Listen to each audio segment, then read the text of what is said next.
Assalamualaikum warahmatullahi wabarakatuh. Perkenalkan, di sini kami dari kelompok 6. Eh, saya akan memperkenalkan diri terlebih dahulu. Yang pertama, saya Fanda Pak Haji Salamsyah dan teman saya. Zidan Alfian. Di sini kami akan mempresentasikan materi tentang dam dan reservoir. Mungkin langsung saja. Untuk yang pertama yaitu pengertian dam. Bendungan atau dam sebagai konstruksi yang dibangun untuk menahan laju air menjadi waduk, danau, atau tempat rekreasi. Seringkali bendungan juga digunakan untuk mengalirkan air ke sebuah pembangkit listrik tenaga air atau PLTA. Next. Kemudian bagian-bagian dam. Yang pertama yaitu badan bendungan atau body of dams adalah tubuh bendungan yang berfungsi sebagai penghalang air. Bendungan umumnya memiliki tujuan untuk menahan air, sedangkan struktur lain seperti pintu air atau tanggul digunakan untuk mengelola atau mencegah aliran air ke dalam daerah tanah yang spesifik. Kemudian yang kedua yaitu fondasi atau foundation. Fondasi adalah bagian dari bendungan yang berfungsi untuk menjaga kokohnya bendungan. Kemudian yang ketiga yaitu pintu air atau gates, digunakan untuk mengatur, membuka, dan menutup aliran air di saluran air yang terbuka maupun tertutup. Kemudian bangunan pelimpah atau spillway, yaitu bangunan beserta instalasinya untuk mengalirkan air banjir yang masuk ke dalam waduk agar tidak membahayakan keamanan bendungan. Kemudian yang kelima yaitu kanal. Kanal digunakan untuk menampung limpahan air ketika curah hujan tinggi. Kemudian yang keenam reservoir. Reservoir digunakan untuk menampung atau menerima limpahan air dari bendungan. Kemudian katup atau valve. Katup fungsinya sama dengan pintu air biasa, hanya dapat menahan tekanan yang lebih tinggi. Contohnya pipa air, pipa pesat, dan terowongan tekan.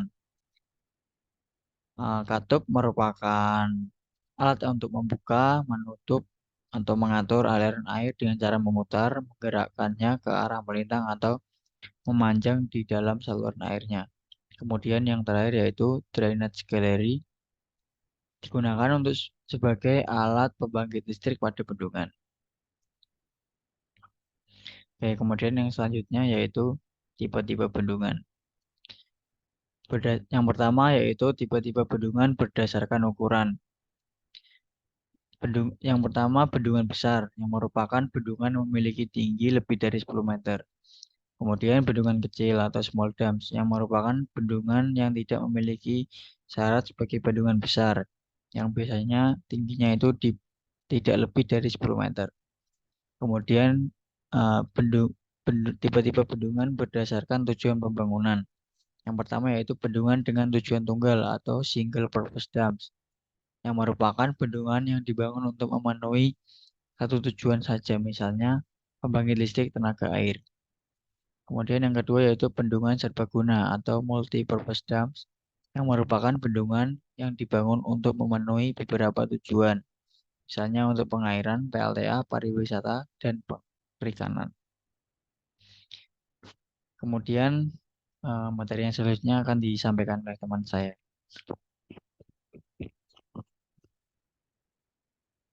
Oke, selanjutnya yaitu tipe-tipe bendungan berdasarkan konstruksinya. Yaitu yang pertama yaitu bendungan serbasama. Bendungan serbasama adalah bendungan dengan urukan yang menggunakan lapisan yang sama atau sejenis. Nah, selanjutnya yaitu bendungan urukan berlapis-lapis. Adalah bendungan urukan yang terdiri atas beberapa lapisan. Untuk lapisannya yaitu lapisan kedap air, lapisan batu, lapisan batu teratur, dan lapisan pengering. Yang ketiga yaitu bendungan urukan batu dengan lapisan kedap air di muka. Adalah bendungan urukan batu berlapis-lapis yang lapisannya kedap air diletakkan di sebelah hulu bendungan. Lapisan kedap air yang biasa digunakan adalah lapisan aspal dan juga beton bertulang. Selanjutnya yaitu bendungan beton. Adalah bendungan yang dibuat dari konstruksi beton baik dengan tulangan maupun tidak. Oke, next. Selanjutnya yaitu berdasarkan fungsinya. Bendungan yang pertama yaitu bendungan pengelak pendahuluan. Adalah bendungan yang pertama-tama dibangun di sungai pada waktu debit air rendah agar lokasi rencana bendungan pengelak menjadi kering yang memungkinkan pembangunannya secara teknis. Selanjutnya yaitu bendungan pengelak. Adalah bendungan yang dibangun sesudah selesainya bendungan pengelak pendahuluan sehingga lokasi rencana bendungan utama menjadi kering yang memungkinkan pembangunan secara teknis. Selanjutnya yaitu bendungan utama. Adalah bendungan yang dibangun untuk memenuhi satu atau lebih tujuan tertentu. Selanjutnya adalah bendungan sisi. Adalah bendungan yang terletak di sebelah sisi kiri dan sisi kanan bendungan utama atau tinggi puncaknya juga sama. Ini dipakai untuk membuat proyek seoptimal-optimalnya. Artinya dengan menambah tinggi pada bendungan utama diperoleh hasil yang sebesar-besarnya biarpun harus menaikkan sebelah sisi kiri atau sebelah sisi kanan. Selanjutnya yaitu bendungan di tempat rendah. Adalah bendungan yang terletak di tepi waduk yang jauh dari bendungan utama yang dibangun untuk mencegah keluarnya air dari waduk sehingga air waduk tidak mengalir ke daerah warga atau sekitarnya. Selanjutnya adalah tanggul. Adalah bendungan yang terletak di sebelah sisi kiri ataupun sisi kanan bendungan utama dan di tempat yang jauh dari bendungan utama yang tinggi maksimalnya hanya 5 meter saja dengan panjang puncaknya maksimal 5 kali tingginya. Selanjutnya yaitu bendungan limbah industri. Adalah bendungan yang terdiri atas timbunan secara bertahap untuk mentahan limbah yang berasal dari industri. Yang terakhir yaitu bendungan pertambangan. Adalah bendungan yang terdiri atas timbunan secara bertahap untuk menahan hasil galian pertambangan. Untuk bahan pembuatannya pun juga berasal dari galian tambang itu juga. Oke, next yaitu survei dan investigasi. Eh, sebelum membuat bendungan diperlukan beberapa survei untuk ah, kelanjutannya. Yang pertama yaitu survei hidrologi, yaitu melakukan pengukuran tinggi muka air di sungai dan juga mengukur debit sungai. Selanjutnya yaitu survei topografi,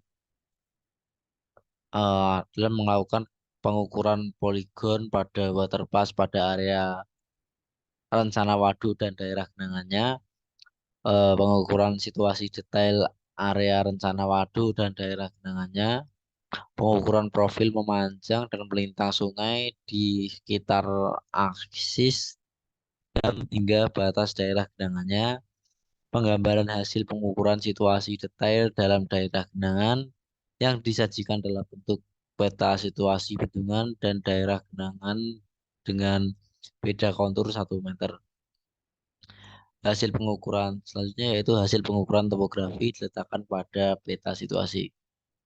Eh, yang selanjutnya yaitu survei geologi, untuk mengetahui jenis lapisan tanah dan batuan, kondisi sedimen di lokasi tersebut. Selanjutnya yaitu survei klimatologi untuk mendapatkan data suhu, kecepatan udara, kecepatan angin, kelembapan, dan lain-lain. Oke, Oke, sekian presentasi dari kelompok 6. Apabila ada salah kata, kami minta maaf. Sekian. Wassalamualaikum warahmatullahi wabarakatuh.